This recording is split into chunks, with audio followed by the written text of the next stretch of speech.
यहाँ पर तो हर सूबे में फिर एक माफिया है, फिर हर जिले में एक माफिया है, फिर हर अदारे में एक माफिया है, फिर हर पुलिस स्टेशन में एक माफिया है, फिर एक बरादरी में एक माफिया है, और पूरे का पूरा पाकिस्तान जो है वो इन माफियाज के जंगल में फंस गया और ऐसी दलदल है जिससे निकला ही नहीं जा रहा।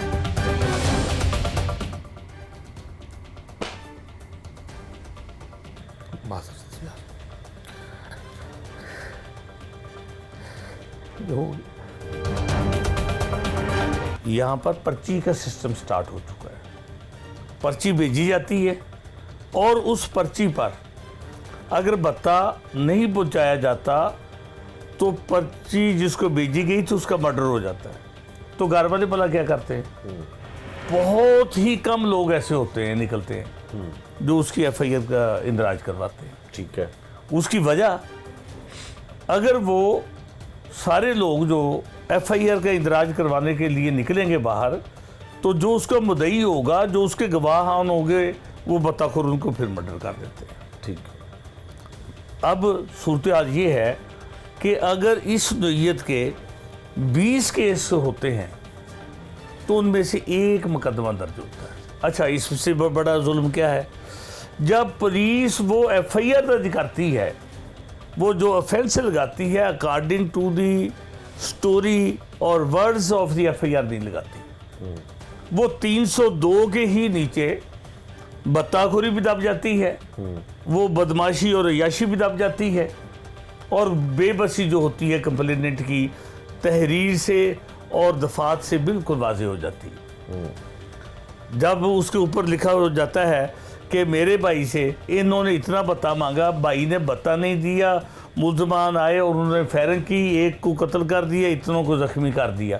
अब पुलिस क्या करती है? वो 302 और 324 के नीचे ही सारी की सारी अपनी नलायकी, बददियानती, और मैं कहता हूँ इसमें पुलिस शेयर लेती है।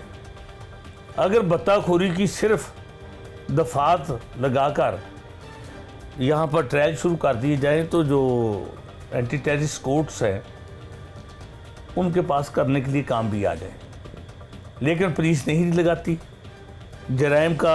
अब वहाँ पे जो किसी एफआईआर के ऊपर जो ऑफेंसेस लगाने हैं वो कहाँ से लगाएंगे? क्या पुलिस वाला अपनी मर्जी से लगाएगा? नहीं, बिल्कुल नहीं। वो कंटेंट्स ऑफ द एफआईआर से ही वो जराइम को निकालेगा, और हर दफ़ा जो है वो किसी न किसी जुर्म को एक्सप्लेन कर रही होती है। ठीक है।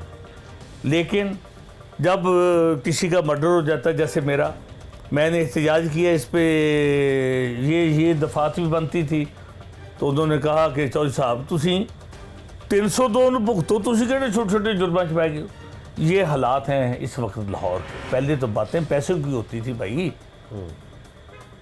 अब तो अखलाकी तौर पर इतने ये करप्ट और बदअंत हो गए हैं। मैं जिक्र करता ही चलता हूँ कि पिछले दिनों मैं गुजरांवाला पे गया तो मैंने एक बहुत करप्ट और बदअंत आदमी को उधर देखा। मैंने कहा ये तो शख्सियत कैनेडा में थी, भागी थी बहुत ज़्यादा करप्शन करके, और अब ये पता चला जैसे ही रजीम बदली सब बदल गया। अब उन्हीं से सबक सीखते हैं ये आपके डीआईजी, आपके आईजी। वो कहते हैं जो फलां शख्स जो है वो इतनी बड़ी स्टेट का मालिक बन गया जाके उधर कनाडा में, तो अगर हम कर लेंगे तो फिर हमारे साथ क्या होगा? कुछ भी नहीं होगा। इस तरह से ये दीदा देरी इनकी बढ़ती जा रही है।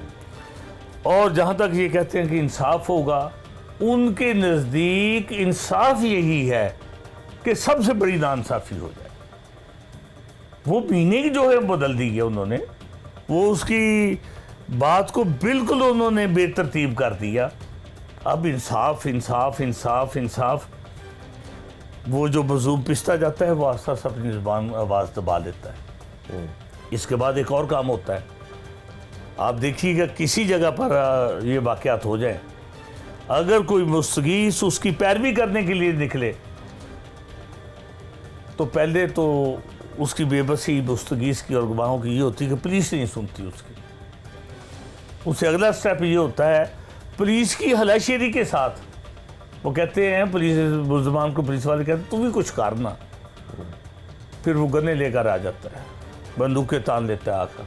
मुकदमे की पैरवी की तो वही हाल होगा जो फलां का हुआ है, जिसकी तुम पैरवी करते।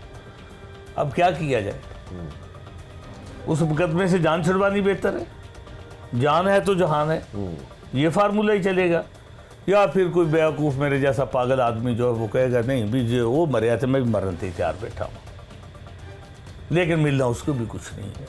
सिर्फ सवाए इसके को जो इन्होंने कहा है कि ये इंसाफ मिलेगा, फिर वही इंसाफ मिलेगा।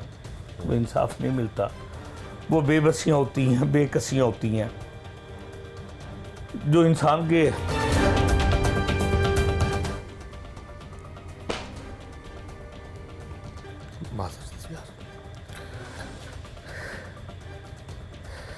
जो हो गया। मेरे साथ सब कुछ हुआ है, बिल्कुल इसी अंदाज से हुआ। हाई ऑफिसर के पास गया हूँ तो उन्हें कहा इंसाफ होगा। इंसाफ ये होता था कि वही मुल्ज़मान मुझे जो है वो कैप्चर कर लेते हैं।